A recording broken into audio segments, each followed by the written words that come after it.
If you are going to have a misogyny bill, which I wouldn't like you to have, you can't have it including men in dresses. Police time is so limited and so necessary in certain areas. Why spread it so thinly over all this bullshit, basically? Increasingly, politicians have this sort of very egotistical view that they control, or they should control, the minds of the public, that they are in charge of setting what's right and proper. They're the great ones, and we're just the oiks that need to be taught how to act. I see it completely the other way around. So how have we gotten to this point then where more people than should seem to believe that men can literally be women, like literally women, and women can be men? I think feminism is to blame, in a way. Speaking as a blah blah, my lived experience as a blah blah. The thing that's most egregious to me is that... Is it possible to be misogynistic against men? No. How have we gotten to a point, and why am I asking that? Well, you're asking it because the First Minister of Scotland believes that you can't be misogynistic to men. Hamza Yusuf is, the great defender of women's rights and women's safety, much beloved by women all over the country. Yusuf has promised that this new proposed misogyny bill that's going to come out in Scotland, which is sort of an addition to the hate crime bill, because the hate crime bill didn't cover women. So they've decided they're going to have this extra act. And he literally said misogyny, the kind of protections from misogyny will apply to anyone. So what he means by that is trans women. He's too cowardly to come out and say, I mean trans women as well. So he says anyone. And actually, if you look at what he says, he sort of defends his position when misogyny is hatred of women and girls. So it's a hatred because of you being part of this sex category. And he defended it by saying trans women who get assaulted and harassed on the street by men, which happens, I'm not suggesting it doesn't happen, do so because they are perceived to be women, not because they are women. So, he's climbing into the head of these alleged perpetrators and saying that they are tricked by the wig and the dress, and they hate, they're going to commit crimes against women because of the way they look. And that's just one. It's a complete misunderstanding of what, when misogyny happens, of what it is about. It's not because you are perceived to be a woman; it's because you are a woman. And hatred against women, violent hatred against women, isn't just about looks. That's ridiculous. It's about a much more complex political and social problem with sexism. So it was just degrading to any sort of serious attitude towards violence against women and girls. I mean, I object to a misogyny bill, full stop. I object to a hate crime bill, full stop. I think that all of it is unnecessary and patronising. And Baroness Helena Kennedy is behind the misogyny bill. The stuff she comes out with in relation to feminism and women, I just abhor. It's all very much a sort of narrative of women being in need of the greatest police protection, by which she means surveillance and intervention, that just, I think, strips away women's agency and really undermines our freedom. It means we're literally not treated equally to men. We have all these extra protections, which means you're not equal. You're given this special category. So I hate all of it, but I particularly hate the idea that if you are going to have a misogyny bill, which I wouldn't like you to have, you can't have it including men in dresses. Whatever you think about the trans issue, you cannot say that that men can be included in a women's category like this. And there are laws against harassment. There are laws against violence. We should treat the assault of a trans woman in the exact same way you should treat an assault of a man or a woman or anyone. There should be no distinction there. That's no discrimination in terms of the resources you get and the nice treatment you get by the police. But come now, if you're going to create a bill about women and girls, can you stick to women and girls? So it sounds like, so just to summarise that, you are against the hate speech bill for misogyny in the first place, because I suppose because it portrays women as victims without agency, as you say. But if you're going to have it, how incredibly offensive to say it also applies to men in dresses. I mean, I could potentially say, if somebody's not nice to me, somebody was misogynist to me because I was wearing a eyeliner. Well, it's not necessarily that it's offensive. It's just that the reality of it is that if creating, what does this bill mean? if you're creating, by the way, some of it is, creating a criminal act for stirring up hatred against women and girls. Now, I know every single teenage girl I've ever known has stirred up hatred against women and girls. I mean, what does that mean? Yeah, women are quite hateful. Well, what does it mean, stirring up hatred? That's a nonsense category to base a criminal law around. That's very dangerous. That means police could, criminalise you for a whole variety of normal behaviours. But if this bill is actually going to do anything materially for women's safety, you would imagine that it might get greater access towards crisis centres or domestic violence centres, or is it about police time for prosecuting assaults? And if you're suggesting that that can be open to the entire human populace, if they are perceived to be a woman, rather than just this special category of women and girls, then it waters down police time. And I think the thing that's most egregious to me is that, on a serious level, prosecutions for rape are very, very poor. Police are continuously failing to intervene in domestic violence incidences, and women are still dying because their partners are not getting caught by the police when they're repeatedly reporting them. So, police time is essential.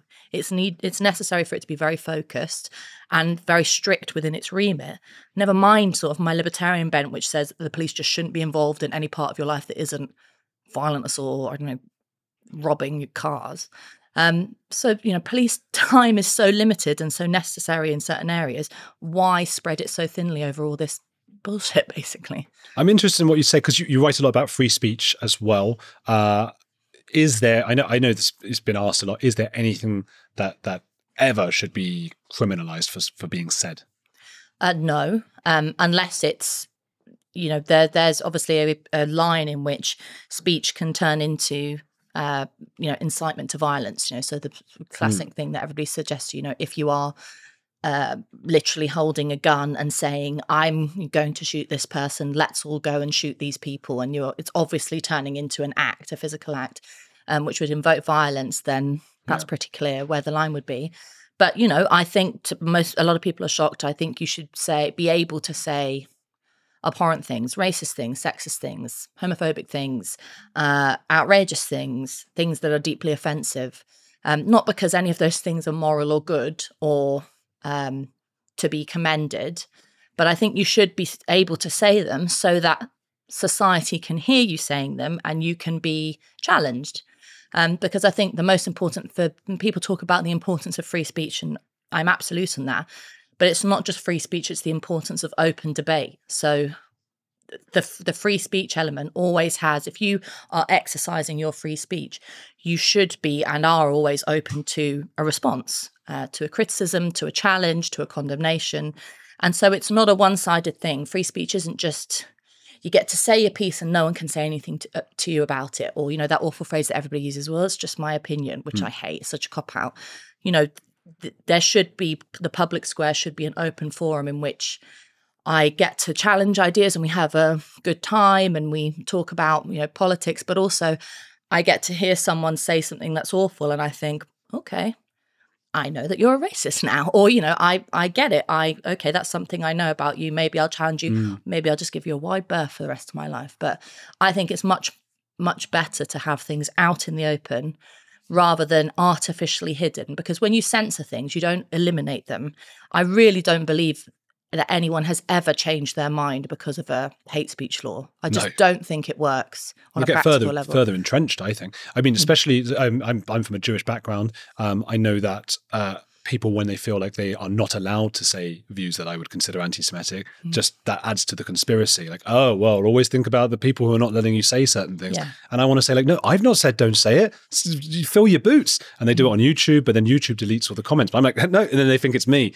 Say what you want. I want you. So I agree with you. I want there to be a world where people can express homophobic, anti-Semitic, anti-black people, whatever it is, all those views, fill your boots. We don't have to listen to those people. I think people also they forget why views have changed, because we have become, at least in this country, a more tolerant, more accepting society. So if you talk to our parents' generation and the sort of open level of, take the women's issue, the sort of everyday nature of sexism that my mother talks about, just the abject, totally normal, everyday level of what I would consider to be, would make me go home and cry level of sexism, has changed in a generation, sort of 30 years. And that wasn't because people like Baroness Kennedy or Hamza Yusuf or, any politician said, now, you silly people, we're not going to say this anymore. It's going to be illegal. It's because, for a multitude of reasons, society shifts and changes and social norms change. And it's people who, it's the public who change social norms, not the judiciary or the police or politicians. There's a really, I think, warped view of how we and why we interact with each other. People who, increasingly politicians have this sort of very egotistical view that they control or they should control the minds of the public, that they are in charge of setting what's right and proper. They're the great ones and we're just the oiks that need to be taught how to act. I see it completely the other way around, which is that we set the rules and they're meant to enforce them. Many people know that, for example, the kind of social openness and accepting of equality and blah, blah, blah, all the rest of it is much more prevalent many, many years earlier in working class communities and culture, for example, than it ever was in the kind of high society you might find in Westminster. I think the public's always a step or 10 ahead of the game in terms of, freedom and autonomy and openness and equality than those who rule us think that they are. That's really interesting. I suppose the counter argument might be, well, Hitler was allowed to express all these views and look what happened there. What would you say to those? Well, yes, but that was a completely different political and social context. I think, historical contexts matter.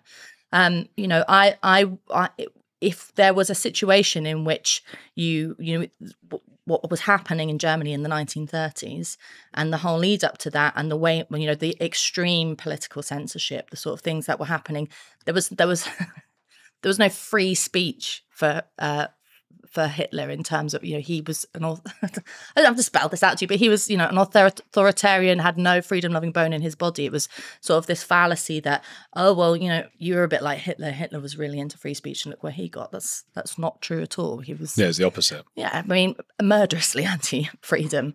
But there's... historical context matters. There's this suggestion that, as I said, us as a generally freedom-loving kind of tolerant society. I mean, you can go out really and dress how you want. You can date who you want to date. And there's things still happen that are wrong. People still get abused. Women still get a hard time. There's still racism. All those things haven't been eliminated. And I want those to still be talked about. But, in general, life is relatively good for a lot of people. And so people think that if you give the public more freedom, that they're going to go backwards rather than going forwards. That if you give, this really misanthropic, that if you give the average person the ability to say what they think about any contentious issue, Israel-Palestine, Black Lives Matter, green issues, that they'll come out with the most rancid, regressive crap you've ever heard. Yes, there's some nutters out there, but I generally think the opposite is true, is that people tend towards reason, rationality. They're open to stuff. They want society to move forward. We're not numbskulls out there. We're not knuckle draggers, no matter how much, some of the political elite want to portray us like that. I have just much more trust in the public's ability to push for real, genuine progress. So how have we gotten to this point then where more people than should seem to believe that men can literally be women, like literally women, and women can be men? Well, I think the whole trans thing, has two elements to it. On the one hand, there's, I think, just a sort of bullying attitude, which is that a small number of trans activists manage to kind of capture large institutions through Stonewall, mermaids, all the rest of it, and terrify people into signing up to a certain worldview. So, the transphobic label is really strong. It's really worrying. I don't blame a lot of people I would not like to ever have been called transphobic, because, the suggestion that you are scared and horrified of a group of people is horrible. It's like being called a racist. No one wants to be called that. So I think on one hand, there's a vast swathes of society who never believed that men could literally become women, and it always is men becoming women because very few say women can become men. They didn't actually believe that, but they went along with it because they didn't want to be in the bad category of people. And so there was a sort of maybe understandable, but a level of cowardice that has allowed this to happen.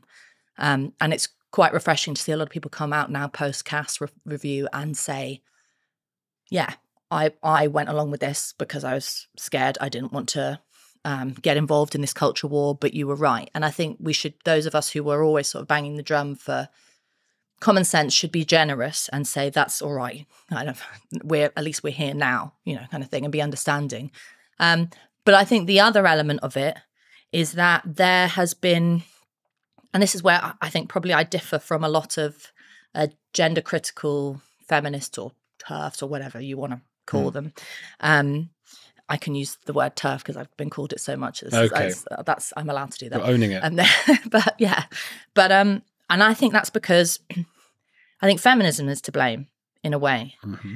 Because what happened with everybody kind of forgets that this is sort of the trans thing is the most visceral expression of identity politics you can imagine. It's like the sort of the Black Lives Matter thing, the feminist thing, the trans thing. They're all linked because they're all about the idea that the new 21st century identity politics is speaking as a blah, blah, my lived experience as a blah, blah. And feminism in the sort of whatever wave, third wave, or sort of towards the end of the 80s and 90s was really mired in the idea of a sort of a woman-specific experience, and only women could understand it. And you owned your identity, but there was no leeway. There was no sort of agency of this is who I might want to be, or this is who a society understands me to be. But it was a very limited, narrow view of sort of this is who I am. And intersectional feminism came along, which said, no, I'm not just a woman, I'm a black woman. No, I'm not just a black woman, I'm a black gay woman. No, I'm not just a black gay woman, I'm a black gay woman with one leg, and it was like intersectionality. And that sort of obsession with identity to the point where all of your whole political outlook, your outlook on everything, from abortion, which might be related to you being a woman, to economic policy or something, was all about your identity. And that, if you think about that setting, the trans thing makes sense, because the trans thing is a total fetishization of identity, an obsession to the extreme, where it is, who I think I am and how I feel about myself as a man, woman trapped in a man's body or whatever, is all that matters. And it's so extreme, and it's all that matters to me that I can convince myself that I am this thing that I can't be, another sex. And so I think we have to own up to the fact that I think the worst thing about the trans debate is that obsession with identity. I think the worst thing about young people getting involved in the world of gender ideology is not necessarily that they go around calling themselves she, her, or whatever, but it's that they are just myopically obsessed with themselves. It's a sort of dark and limited road to navel gazing, which ends up with some, pretty horrible things like wanting to cut bits of yourself off. And, we've allowed that to happen as a society because we haven't said your identity is so unimportant. I don't care. What I care about is what you want to do in the world. Who do you want to be? As in, what are your ideas? What are your skills? What do you like doing? What books have you read recently? We've stopped doing that, and instead we've honed in and allowed this sort of teenage fetishism of identity to become the norm, and we do it ourselves. That is something I hate about the feminist sort of tradition, is the obsession with the idea of the identity of woman, rather than I see a feminism or women's liberation movement should be about women's politics, women's liberation, the things that we want to achieve in society. And that's why I wrote the book, What Women Want, Fun, Freedom, and an End to Feminism. There's an end point when we don't have to talk about this anymore. I don't want to talk about, until I die, women's issues. I want to talk about other things. Which has to be the goal, right? If the goal of feminism is about equality, there has to be an end point. But I feel like this, not necessarily, I don't know about feminism, but DEI and these kinds of things, when you give people these jobs, I feel like even if you get, so in one example, I'm always looking at the Diamond Diversity PDF or whatever survey. It's a survey of all the TV channels in the UK and all the demographics split into different sectors and everything, because I was in TV and I was told I couldn't be anymore because I'm a white man and that kind of thing, right? And you start looking in, even at the time, this was 10 years ago, white men were severely underrepresented as a part of the population. Now it's even more so. And so they've met their targets and passed them years ago, but their little surveys always start every year. Their reports start with a lot more work to do because otherwise they're out of a job. Yeah, and I think a lot of it is sort of job creation and nonsense. But it's also the quotas argument irritates me endlessly because, you know, just having more skirt in a room, having more women in a room does not necessarily do anything to further women's freedom or women's equality, because, you know, if you look at, for example, the sort of top feminists today, the ones who get all the sort of headlines and the book deals and all the rest of it, they have nothing in common with me or nothing in common with working class women. They have no interest in talking about what matters to the average mum, for example. There was a book that I love to hate on, but it's because it was really awful, that I reviewed, Marianne Seacart's, who's a great journalist, and she wrote a book called The Authority Gap, it was just a perfect insight into contemporary professional feminism, kind of middle class feminism, which is all that there is at the moment.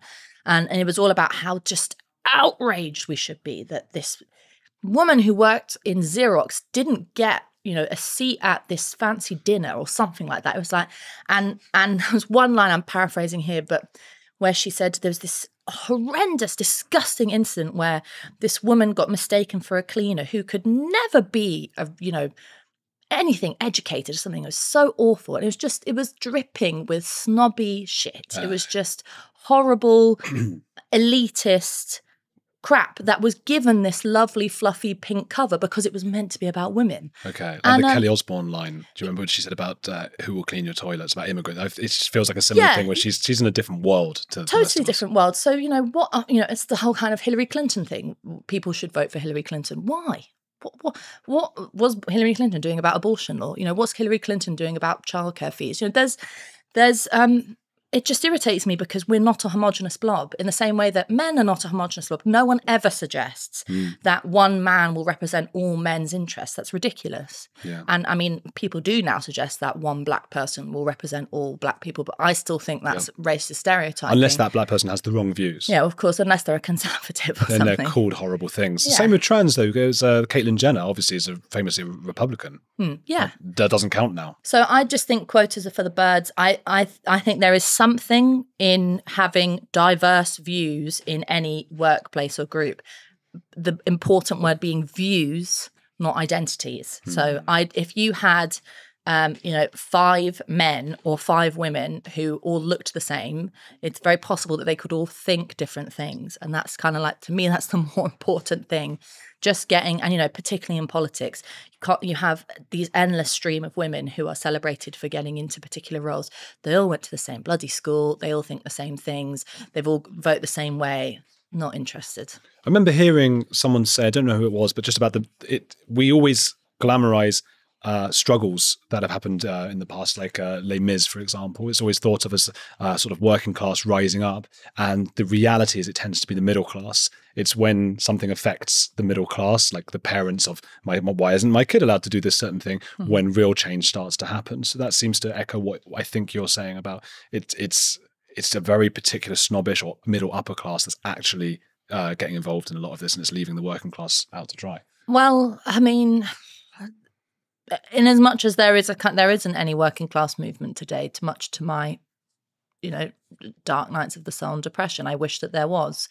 There hasn't been for a very long time, partly because of its sort of destruction politically. Well, Labour aren't. Well, yeah, partly because the Labour Party has sought to, for a long time, be the voice of the working class while implementing every single policy to strip it of its agency and to remove any kind of authentic and real push for working class engagement. I mean, the Brexit sort of moment is a great encapsulates this, which is you have a genuine, complicated but genuine working class revolt, or at least, it's treated as a working class revolt in the kind of snobbish, not just snobbish, but totally anti-working class response to the Brexit vote. And, you have for first time in a very long time, working class people putting themselves onto the political stage and defying the political elite.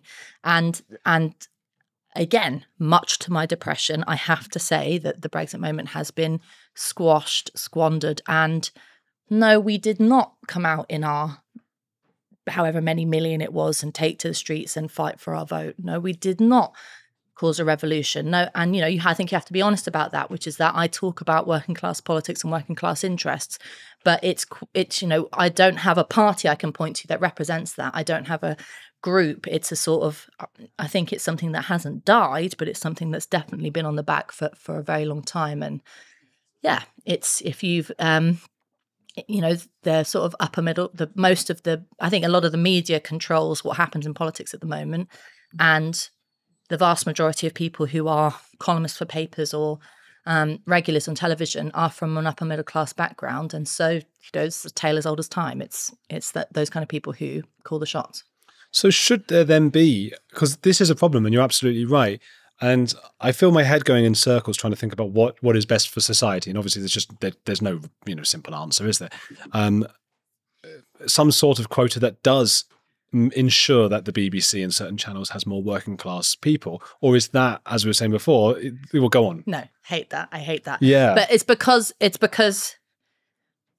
so that I don't like the quotas thing because it's false and it doesn't actually work. But I also don't like it because the idea that you need the leg up puts you in a position of sort of charity and puts you in a position of sort of victimhood. But maybe that's the only way to fight nepotism and cronyism and all the guys who went to the posh school. I went to a posh school. I didn't happen to have the friends of the BBC, but a lot of them do. Yeah, well, I mean, by the way, I don't have anything against posh people necessarily. Yeah. Too bloody right. You've got to say that now. I've outed myself. We're not bad. I just brushed the chip off my shoulder. No, yeah. I don't. Because there are lots of people from those backgrounds who do have, yourself included, who are very open-minded and who don't have the kind of elitist attitudes. And you need to get to know me better. but the kind of quota thing, it's just tokenistic. It doesn't actually address the fundamental issue, which is why don't we, okay, to come back to the Brexit issue just very quickly, the reporting around that, when you looked at the sort of anytime a news channel went out to Burnley or Grimsby or somewhere that was these very strong Brexit hotspots, they'd go and they'd find the sort of most toothless person sat outside a pub on a Wednesday at 3:00 and interview them, and they'd say something not particularly articulate about Brexit, and there'd be a kind of light to camera, and that's the view from Grimsby, and it was nakedly trying to, with an agenda, trying to portray the Brexit vote as this Neanderthal thing. We can call that James O'Briening, if we have a verb, to James O'Brien. Exactly, yeah. And it was incredibly unfair. There were, vast majority of people who voted for Brexit did so because they thought it was a serious thing. There was lots of debates around kitchen tables and things like that. There was, for God's sake, there was a huge swathe of the Brexit voting population from ethnic minorities. So it's like, anyway, it just wasn't fair. It wasn't fair the way it was portrayed. And I think that if you had, how do you fix that? If you had more normal people, just people who aren't in the Westminster bubble and infected by that bias in media and reporting, then that would be a great thing. But unless that happens through people pushing their way through and changing it themselves, you can't just drop tokenistically people in. And when you do drop people tokenistically in, like Angela Rayner in the Labour Party, for example, or Wes Streeting, they never shut up about being born in Stepney and blah, blah, blah, which again, it's like, I don't care, just do the job. So I don't like the tokenism of it. And that just makes it all a bit of a difficult, there's no exact solution really. No, there's no magic button. It's just, but I think it's worth, it does something if we know that this is a thing that happens and we understand it. And so then when you hear this kind of bias being portrayed and these kind of tropes being trotted out, you know that that's what's going on. And, you know, people do vote with their feet. The fact that lots of people have moved from the mainstream channels onto whatever other stuff they get their news from is an expression of being sick of hearing people like them and their families being described in a certain way on the Today programme, whatever. And so they think, no, right, I'm not listening to that anymore, go somewhere else. So we are seeing the shifts in allegiances, which, you know, if I was a news anchor or a producer, I'd be taking note of that and maybe doing some soul searching, you know. This sort of the British version of the Hillbilly Elegy book. Yeah. But then he went, I think, I don't actually know, so someone's going to have a go at me, but I feel like he went quite far right after that. J.D. Vance. I don't know about the far right thing, but I think, might be wrong. But I don't know about that. But I think that the interesting thing about the Hillbilly Elegy was it was, you know, these people who are portrayed in this kind of way, any basket of deplorables way, that's the only way they get a kind of public outing. I think it's worth having it was a bit like there was that guy recently who did the sort of country song, I can't remember his name. Yeah, I know folk you mean. Song, Yeah. that was, you know, a bit hairy in parts, and as a lot of country music is. Yeah. I'm a country music fan. Winston Marshall loved it. Well, yeah, but there was something about these kind of these sort of spontaneous outbursts that just say, oh no, like, you know, leave me alone, stop it, that I think is worth taking note of. It's, you know, there's a lot of stuff happening at the moment, even in this country, whether it's sort of the pushback against the gender thing, farmers coming out on protests across Europe as well as here, although they're a lot better at it in Europe than they are here. But, you know, or people blocking the road because of ULEZ, or, you know, going at little pushbacks in places. It's not concerted effort. It's not organised under a party. It's not probably going to go anywhere anytime soon. But it's just, it keeps your head above water because you think people haven't given up. We don't totally live in a sort of apathetic society. There is still the will to rebel, and that's what keeps me going anyway. The will to live is just about there. We're hanging on just about. Yeah, I think you're right. And something you were saying earlier about, you know, people are concerned about cancel culture and things like that. That's why they go along with ridiculous ideas. I think sometimes it's very difficult for humans who used to go about in tribes of 70 to 100 people to really understand how large this country and the world, everyone who has the internet, is. So when we see a bunch of people, you know, going mental at an institution on Twitter, we just think, oh gosh, our world's coming down, everyone's against me. And really it's like 3 people wearing tinfoil hats, and I wish companies could be a bit stronger. I want to ask you, you know, we're made up in this big island thing, and the next island as well, of, you know, England, Wales, Northern Ireland, great countries. Scotland is also a wonderful, beautiful, great country with beautiful, wonderful, lovely people and fantastic comedy, and they're just great people. What the hell has happened to their leaders? Indeed. I think that there's a bit of a crisis going on in terms of political authority, because you have leaders who are unwilling, in my mind, they're unwilling to really lead, or they're sort of obsessed with the idea of their own personal career rather than having a sort of an ideology about what they think the world should look like. And I don't really know that there's some golden age that I can go back to prove where there was that strong sense of ideology, or some of the examples I can think of are pretty negative.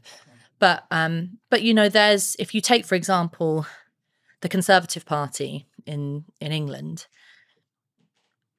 what they believe anymore is anyone's guess. It's certainly not conservatism. I'm not a conservative. I've never voted conservative, and I never will. But I would like them to have a clear ideological framework from which I can understand and argue against, or, you know, whatever.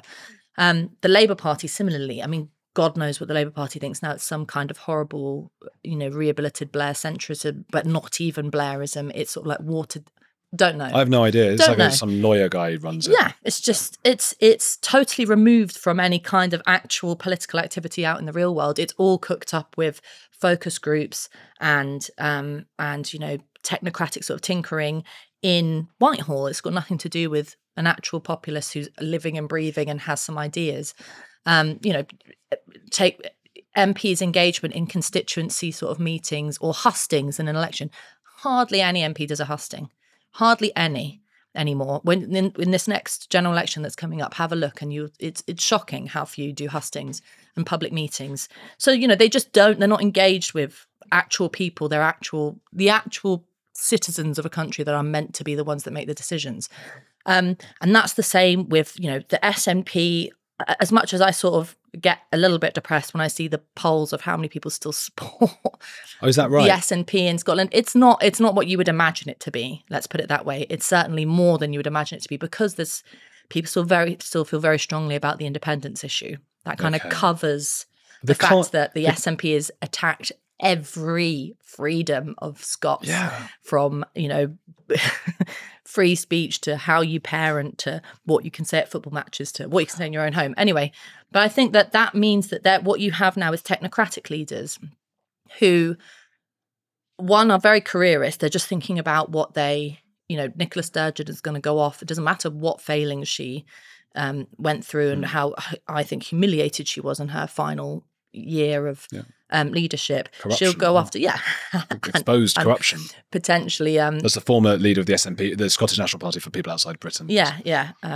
Maybe she'll go into career in camper vans, who knows? But there's you know, she'll go off to some job like Nick Clegg did in Facebook or something, or she'll go off to, you know, some big corporation. The mess behind her. Yeah, and you can see Rishi Sunak similarly. He's just, you know, thinking about why else would he enact the smoking ban or try to bring in the smoking ban, which nobody wants. Literally, even the really anti-smoking people just want an outright ban. They don't want this silly half ban of... Oh, this was with ages, different ages. The age sort of graduation. It's because he wants to have a legacy. Sadiq Khan, the mayor of London, who's now seeking re-election and will get it, is, you know, doing the green thing, not because Londoners are dying to have their cars banned, but because it's going to be his legacy. He's written a book called Air, Clean Air, or Breathe, or whatever. So it's these technocratic leaders who are obsessed with getting on the road to the after dinner speeches sort of gig, and there is very little real engagement from the public. I mean, that's why I'm not suggesting that I want a referendum on every issue. I don't, because that would be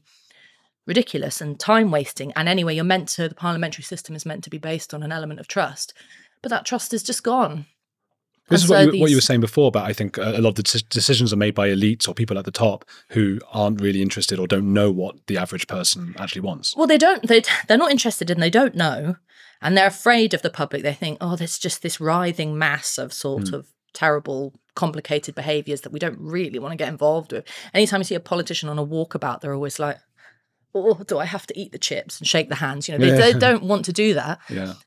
But the people who increasingly do have power are those who lobby. So, you know, how did Stonewall get such a huge amount of influence in our public institutions and the House of Commons involved in parliamentary politics?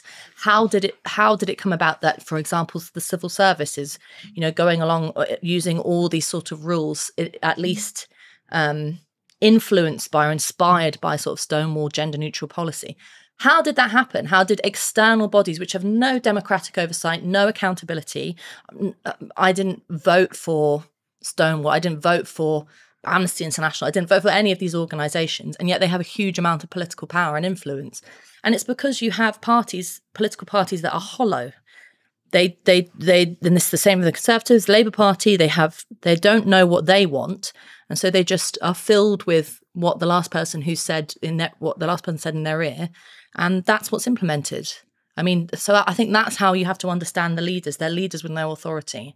And that's it's more dangerous possibly than authoritarian leaders, because who knows what could happen? Who knows what influence there would be? There's no democratic accountability. And so I don't think we're living in authoritarian times. I think we're living in authority-less times. And it's much more complicated and difficult to challenge that. Scary times. What was the news about a court deciding non-feminist views were not worthy of respect?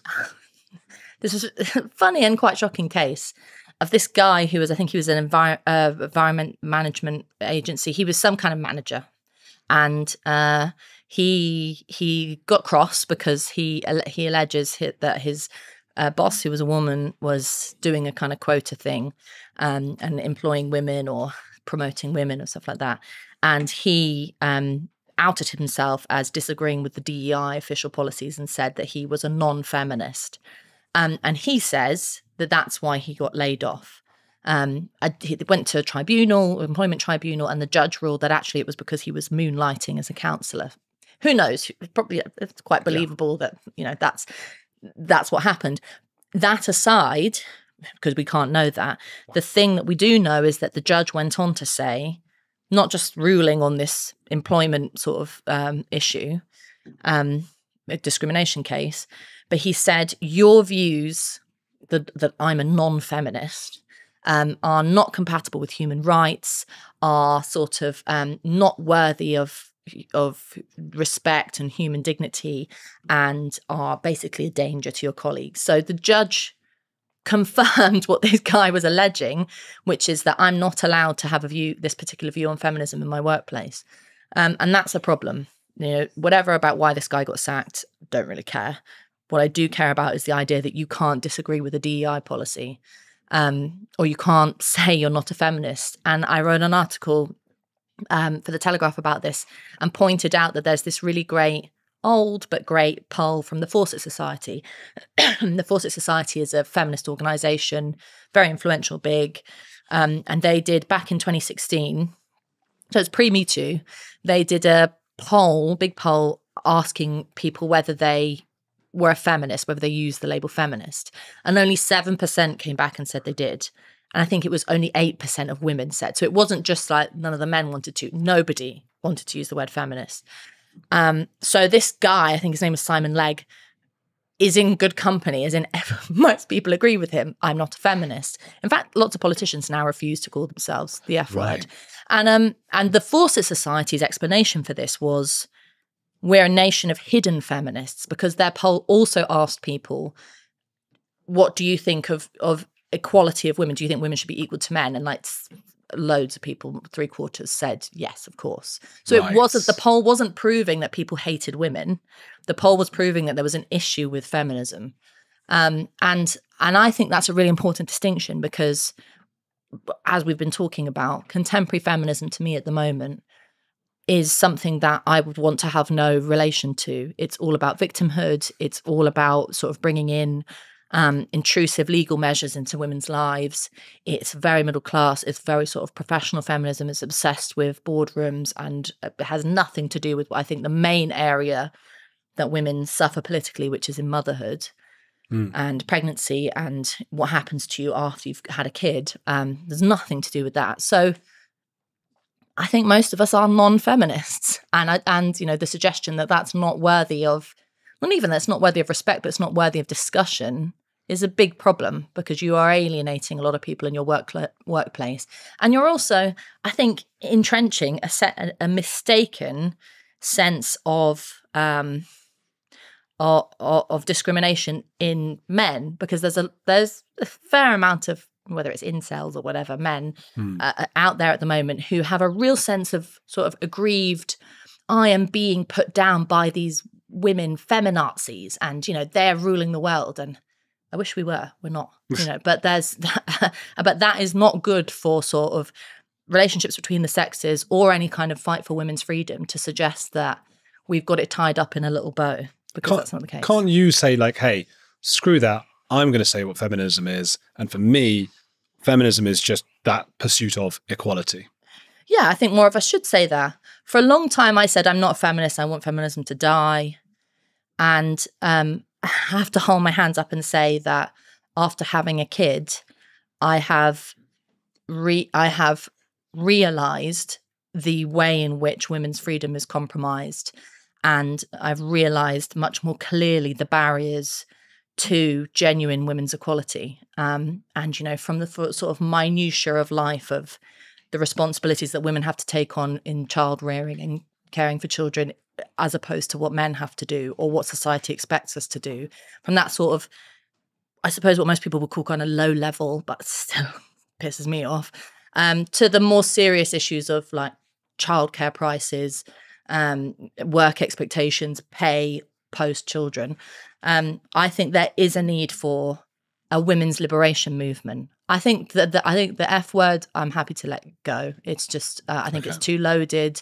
It's a bit like, you know, it's a bit like anything. People, when you, for example, when you talk about not to open a whole other can of worms, but open borders now has become this specific kind of liberal lawyery thing, whereas I still understand it as a sort of internationalist outlook of which I hold. So there's like, you have to sort of accept that certain terms become so loaded that you just got to drop them. And I think maybe that has to happen with feminism, but my book was an end to feminism and a beginning of a new women's liberation movement.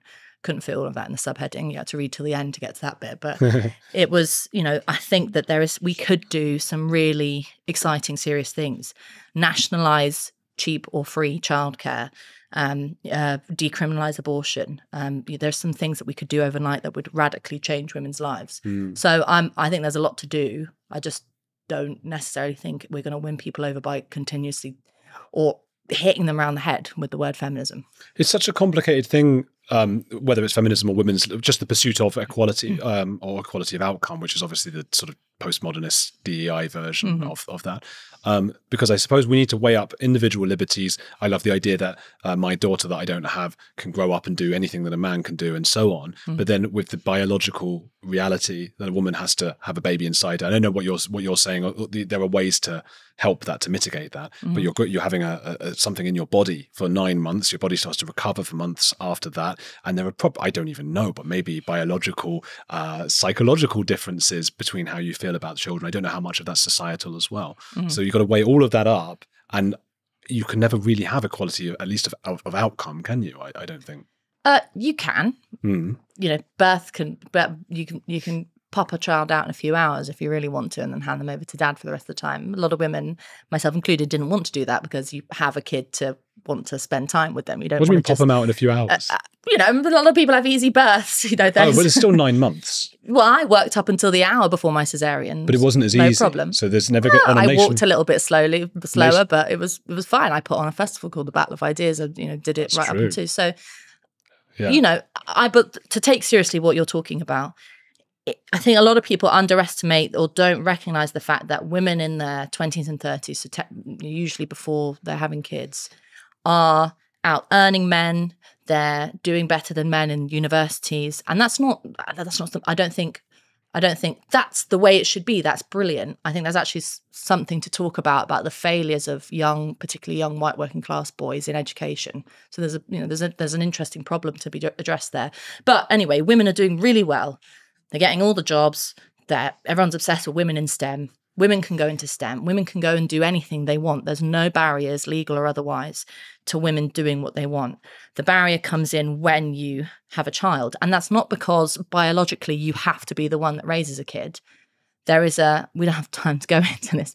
Get me on and I'll talk solely about breastfeeding another time. But there is an obsession, a real biologically determined obsession in society at the moment, coming from the NHS, politicians, from every angle at women, that you have to be the only one that looks after this child. You have to be number one.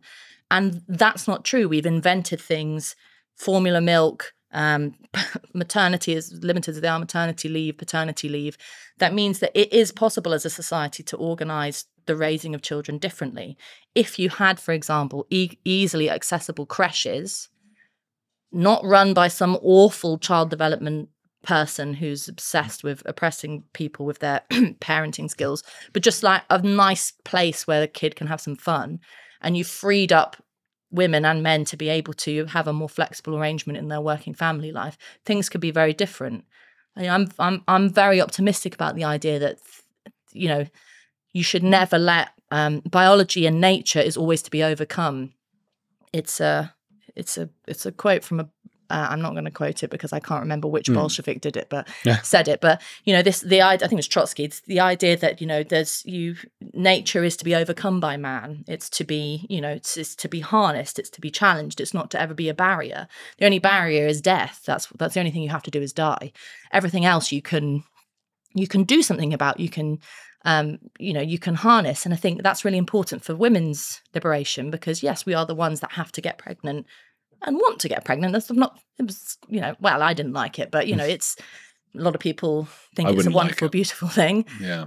But the raising of a baby should be, a society should support families to raise children in happy and flexible situations where you never feel like you're being forced to do this, where you take your responsibilities in a sort of open and flexible way. And at the moment, I think a lot of women feel like they are forced to do something and there's no other option.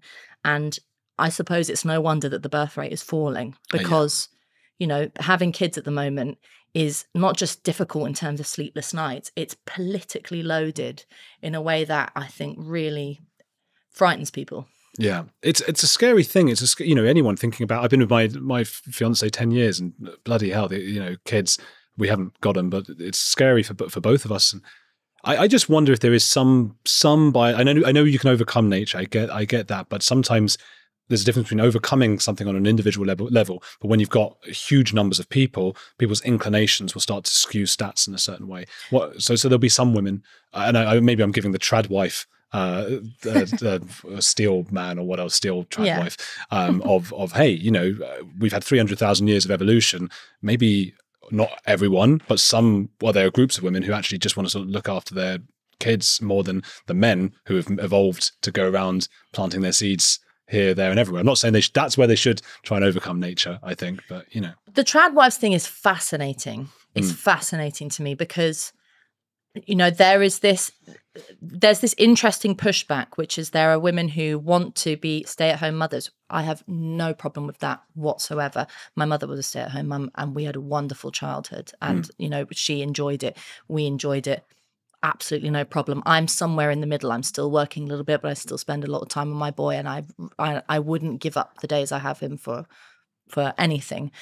So you know, however women want to organize their family lives, that is an individual and personal decision, but it happens in a social and political context of resources. But the trad wives thing are women who are, and sort of a lot of their supporters who are annoyed with what we've talked about, which is the sort of professional feminist CEO, glass ceiling smashing, corporate woman's world, which is all about careers and earning money and, you know, power suits, which I have that's always, I thought, I've no interest in that. And, you know, most people have jobs, they don't have careers. They have jobs that they don't really like. You just earn the money to live your life with the people you love. So the sort of backlash to that, I totally get. The sort of, I don't want to be that. I want to raise my kid. Thank you very much. What I don't understand is then the fetishization of the drudgery of home life. So there's nothing, to me, glamorous or worthwhile about laundry or even about cooking dinner most of the time. I mean, sometimes I can cook a nice dinner. Most of the time it's like, oh, what have you got in the fridge? Just got to get it into them and get yourself fed. You know, there's it's the fetishization of the drudgery of care.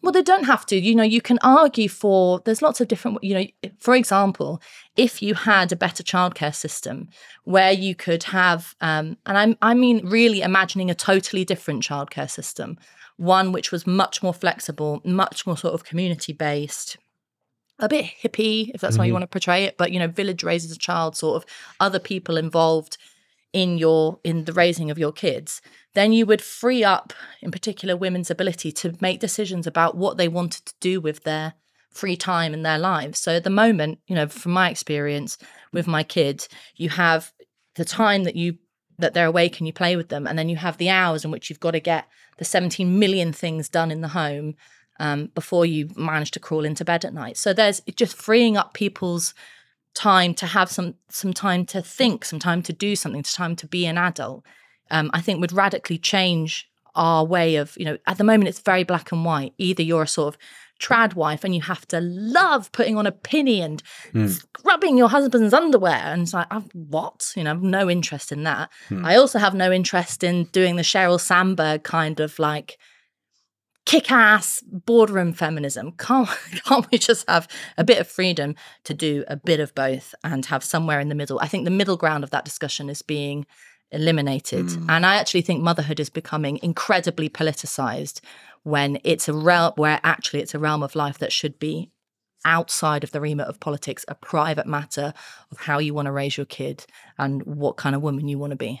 I feel like some of that is to do with status. I had Will Storr on yesterday, and I love his status game, the idea that all of us, men and women, everyone, we're motivated by different status games. And I can see how if I was a woman, I'm imagining. And I know I can't be, but my status game might be success. So I'm going to go and like try and be a CEO or do really well at my job, whatever. But maybe I'm not very bright. Maybe I'm not as bright as other women, or not as ambitious, or not as good, or whatever it might be. And then you sort of fall upon different kinds of status games. And a lot of the time having kids, and you see this a lot on Instagram, for both men and women, can become their status game, and then they want to be the best at it. And I think that's where some of that might come from. You look at Meghan Markle. Have you got to bring up Meghan? There's a new rule. You've got to bring up Meghan Markle in every conversation. Okay. But I was just going to say that she and Harry, I think, tried so hard to be successful in some sort of cerebral way. We're going to make documentaries and books and things like that. And it turned out nobody was interested because they're not very smart and they don't do any work.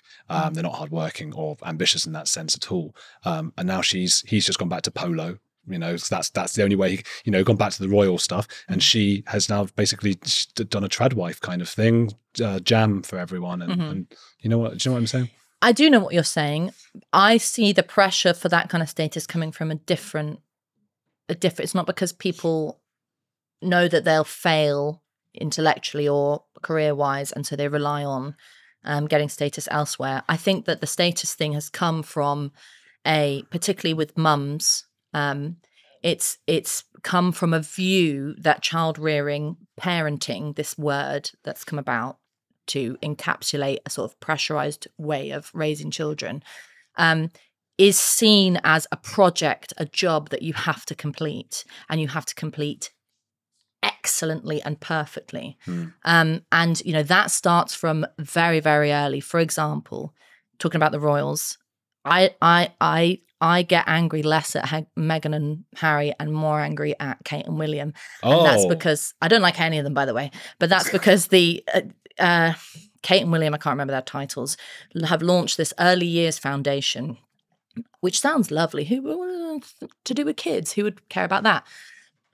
It's this sort of quasi intellectual sort of psychopop, or pop psychology, the other way, organization that puts out this sort of content about early years and how important early years is. It's very influential. And the idea that, in particular, Kate has been pushing is that the first 2-3 years of a child's life, so from sort of birth to toddlerhood, will define the entirety of their adulthood. And what that means is, how much you play peekaboo with your kid will determine whether they turn out to be a horrible person, a psycho, mental health issues later on.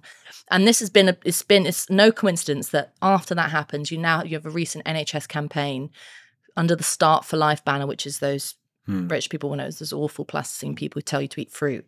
And they put out these adverts in bus stops of lovely babies saying, please, all I need is a hug. Please hug me. Hugs build connections in my brain. And again, it was this sort of like, and the government announced this, Andrea Leadsom, the Minister for Health or something, made this announcement saying the 1,001 days from when a child is in pregnancy. So like from when you have sex to when they're 2, that is the time that matters, Anyone who's had a baby knows that they don't care how much you play peekaboo with them. They're not, when they get a bit older, that's when they enjoy play. But basically what you have is all that messaging is telling mums to sweat over how much they engage with their children, to see it as this sort of tick box exercise, as these kids are just these ticking time bombs in the buggy where all you're thinking about is, have I done it enough? Have I completed it? Will they turn out to be awful? Are they going to end up in therapy talking about me? And I see it with mums in playgroups. It makes me really angry because they are not enjoying their babies. They're not enjoying their kids because they are so worried all the time. Because all you get is pressure. Pressure, are you doing it right? Are you, for example, they're suggesting that they're going to bring in a smacking ban into England now. They've got one in Scotland. There's nothing to particularly celebrate about smacking, but again, it's another sort of intrusion into parental authority of this is the way you must do it. You must raise your kids this way. You see interventions into parental authority with the whole gender wars in schools of, a sort of undermining of parents, the way parents want to talk to their kids about sex and gender being undermined by schools. So you are just under attack 24/7 as a parent. any centre you go into, any GP surgery, there's posters all over the walls telling you how to parent. That's never been good historically when the state started influencing children too much. No, and well, it's a kind of new Labour policy from Sure Start centres and all the rest of it. But what it means is you have motherhood turning into this, to come back to the, sorry, I've been talking a long time, but to come back to the status issue. Yeah. You then, being a mother is not about like your relationship with your kid or your partner and your family and you being this, what kind of woman you want to be. It's about how good a job you're doing at this thing, which is raising a kid. You know, children become these machines that you have to feed love into in order to get status out of. I just think it's so awful that that's what's happened. And I think it's really bad for women. It's really bad for kids. And so the status thing for me is a symptom of the seeking status thing is a symptom of a problem rather than a sort of something that's happening authentically. I think the way we should give women status as mothers is to say, we trust you how to do it. You do it how you want to do it. And, you know, the state steps in when bad things happen, like abuse. That's fine. But in all other areas, get off our backs and let us do it how we want to do it. And I just think you'd have a lot more people wanting to be stay-at-home mums if that was the case. At the moment now, the idea, some of the sort of stuff you have to put up with makes child rearing miserable. It really does, because you just feel like you're being watched all the time. And I understand why people don't want to have to deal with that. I've got one more question for you, but first tell me where you would like to send people, what you'd like to talk about. So I think the best place for people to go if they're interested in freedom and heretics and listening to people they haven't heard of, don't agree with, is the Battle of Ideas Festival, which is a festival that I co-convene, run by the Academy of Ideas. It's an annual one. It's happened now for almost 20 years, and it's taking place on the 19th and 20th of October at Church House in Westminster. It's a huge, logistically a nightmare, but a huge festival of over 100 debates, up to 400 speakers. We usually push it over, and anywhere between 3,000 and 4,000 people coming in and out. We take over the whole of the building. There's debates happening in all the rooms on, we're still figuring out the program for this year, but it'll definitely be sort of anti-Semitism, Israel, Gaza, and there'll definitely be stuff on general elections, CAS report, gender issues, schools, but we also do art, a big art strand. We do stuff on film, music, the economy. We've got an AI and technology. So we kind of do everything, something for everyone. And tickets there are sort of range of concessions and things like that. But if you've got no money at all, which lots of people don't have at the moment, you can join my volunteers team and get in for free. So there is no excuse not to come. So if you are interested in free speech, join us at the Battle of Ideas Festival on the 19th and 20th of October. Who's a heretic you admire? I think I go back in history to Sylvia Pankhurst, who was somebody who was part of a movement for women's suffrage and women's equality during the time of the suffragettes, but maintained and was, very controversial in her time, and there was a lot of pushback. And it was, if we're talking about sexism and problems for women at the moment, just imagine living at the time of Sylvia. But what she also did, as opposed to sort of sisters in the movement, was also fight for universal suffrage, for the suffrage of working class men, which a lot of the sort of uppity suffragettes weren't interested in. So Sylvia became a heretic within her own heretic circle. Fascinating. Yeah, and she was a lifelong campaigner in the East End for working class issues, and wrote lots of very interesting things. There's a great film about her by a citizen TV channel called World Right that people should check out. And I think she's just a reminder that women, you can't pigeonhole women, and that women have and continue to do very world-changing things in society. And so she's my heretic and my heroine. A wonderful heretic and heroine.